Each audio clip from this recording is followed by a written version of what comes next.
यहाँ पर बैठकर जो भी आप निर्णय कर रहे हो, धारणा में ले रहे हो, जो जो चीज़ समझने का प्रयास कर रहे हो और अनुभव करने का प्रयास कर रहे हो, और इसमें बहुत अंदर से उल्लास आ रहा है, आनंद आ रहा है, प्रसन्नता हो रही है, बहुत उत्साह रह रहा है, तो वो जो उत्साह और साहस होगा वो कैसा होगा कि वही उत्साह आपको कैसा करेगा कि वो उत्साह ही आपको साहसी बना देगा, और वो उत्साह साहसी बना के आपको अगले भाव में भी वो किसका काम आ जाएगा, कोमा के समय में भी वही संस्कार काम आएगा।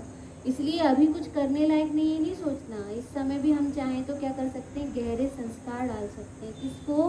खुद को। बच्चों पे तो खूब डाल लिए और बच्चे खूब बड़े हो गए और अपने गहरे संस्कार को खुद डालेंगे, लेकिन अब किसकी बारी है कि अब हमें ही अपने लिए गहरे संस्कार डालने हैं। हम ही चाहें तो ऐसी बीमारी दुखी के काल में भी गहरे संस्कार डाल लें, तो वो गहरे संस्कार के तत्व की एक बात भी यदि हमारे हृदय में चली गई कि हम सम्यक स्वरूप हैं, जैसे खट्टा मीठा आम हो जाता है, ऐसे सम्यक दर्शन और सम्यक मिथ्या दर्शन की पर्याय हैं, और मैं तो कैसा हूँ कि मैं सम्यक स्वरूप हूँ। इतना सा गहरा संस्कार ही हमें क्या कर देगा कि भविष्य के लिए भी वो जागृत अवस्था में होता है। कब होता है? जागृत अवस्था में होता है। तो इसलिए तत्व निर्णय कर रहे हैं तो कुछ हो नहीं रहा है ये नहीं समझना, पढ़ रहे हैं तो बस नंबर मिल रहे हैं ये नहीं समझना, साथ साथ क्या बन रहे हैं, गहरे संस्कार बन रहे हैं। क्या बन रहे हैं? गहरे संस्कार। इसलिए कहा कि जागृत अवस्था में होता है। कौन सी अवस्था में होता है? जागृत अवस्था में, सुप्त अवस्था में नहीं होता। लेकिन ये है कि यदि आप यहाँ से पढ़कर जाते हो और अंदर अंदर दिमाग में रहता है, तो नींद में भी क्या होता है कि वही एक धारा चलती है, बार बार लगे कि भाई ध्रुवी हूँ मैं तो स्वभावी हूँ, मैं तो सत्ता मात्री हूँ, मैं तो ज्ञान स्वरूपी हूँ। तो यदि वो एक चला जाता है, धारणा में जाए, तो उसको याद करने या विचार करने या रटने की नहीं, खुद से विचार आ जावे तो वो खुद से विचार असंख्या द्वारा है। तो इसलिए कहा जागृत अवस्था में होता है। फिर कहा मंद कषाय की अवस्था में होता है। किस में होता है? मंद कषाय की अवस्था में होता है, तीव्र कषाय में नहीं होता। अपन सोचें कि हमें बहुत तीव्र कषाय, तो तीव्र कषाय में इतनी आकुलता होती है, उस आकुलता के काल में सम्यक दर्शन कैसे हो सकता है? जब कषाय कैसी हो रही हो? मंद हो रही हो, है ना। जब कषाय मंद हो रही हो कि भाई किसी ने कुछ बोल भी दिया तो उसको क्षमा करने का भाव, है ना। कोई अपमान भी कर रहा है तो विनय करने का भाव, कोई बहुत छिपाव भी कर रहा है तो भी उसके साथ स्पष्ट रहने का भाव, कोई बहुत लोभ लालच भी कर रहा है और फिर भी उसके बाद संतोष की वृत्ति। तो जब ऐसी प्रवृत्ति चलती है, तो जब ऐसी मंद कषाय वर्तती है, तो मंद कषाय के काल में ही क्या होता है? सम्यक तो होता है। किसमें होता है? मंद कषाय में। इसलिए क्या है कि ये विशेषता ये लानी नहीं पड़ती, आती है। किसको आती है? किसको आएगी? कि जो जीव इसकी सन्मुख होगा उसको आएगी, है ना।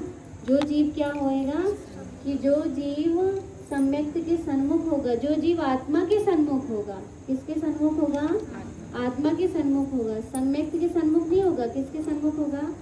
जो पर्याय जीव कहकर भी जो पर्याय आत्मा के सन्मुख होगी, उसको अपने आप मंद कषाय होगी, उसको अपने आप जागृत अवस्था होगी, उसको अपने आप भव्यपना होगा, उसको अपने आप संगीत। आचार्य देव ने तो कहा है कि 6 महीने बस अभ्यास कर। कितने महीने?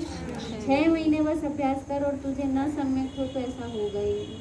6 महीने किसका अभ्यास कर ले कि मैं सत्ता मात्र में भिन्न हूँ, स्वपर प्रकाशक है, मेरी सामर्थ्य है, हमें जैसे पर प्रकाशित हो रहा है वैसे कौन प्रकाशित हो रहा है?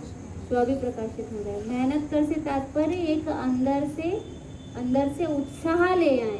किसका उत्साह ले आए? कि मुझे तो ध्रुवी हूँ, मैं सदा काल अप्रभावित ध्रुवी हूँ, इसकी क्या हो जाए? अंदर से खुमारी चलने लग जाए। तो ही 6 महीने में क्या होगा? दिन और रात भी नहीं दिखेंगे। जैसी नींद खुलेगी तो खुमारी आत्मा की रहेगी, जैसे ही सोएंगे तो आत्मा की रहेगी, है ना। जैसे ही काम करेंगे तो भी आत्मा की रहेगी कि मैं कौन हूँ, कि मैं करने धरने वाला नहीं हूँ, मैं तो अकर्ता ज्ञाता हूँ, है ना। जैसे आँख अकर्ता ज्ञाता है, ऐसे ही मैं भी अकर्ता ज्ञाता। आया समझ में? तो इसलिए ये कितनी, और ये चारों गति के जीवों को होता है। लास्ट पॉइंट, कौन से जीवों को होता है? चारों गति के, ठीक है। तो इसलिए यहाँ पर क्वेश्चन नंबर 68 हो गया। एक बार पढ़ लेते हैं। सम्यक दर्शन प्राप्ति की अन्य विशेषताएं क्या हैं? सम्यक दर्शन संगी जीव को ही होता है, असंगी को नहीं।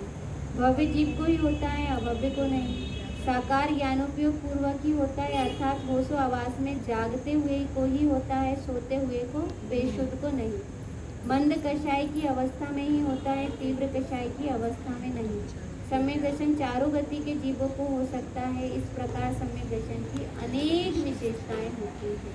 कितनी विशेषताएं होती हैं? अनेक। ये 68 हुआ, अब 69 होता कल तक।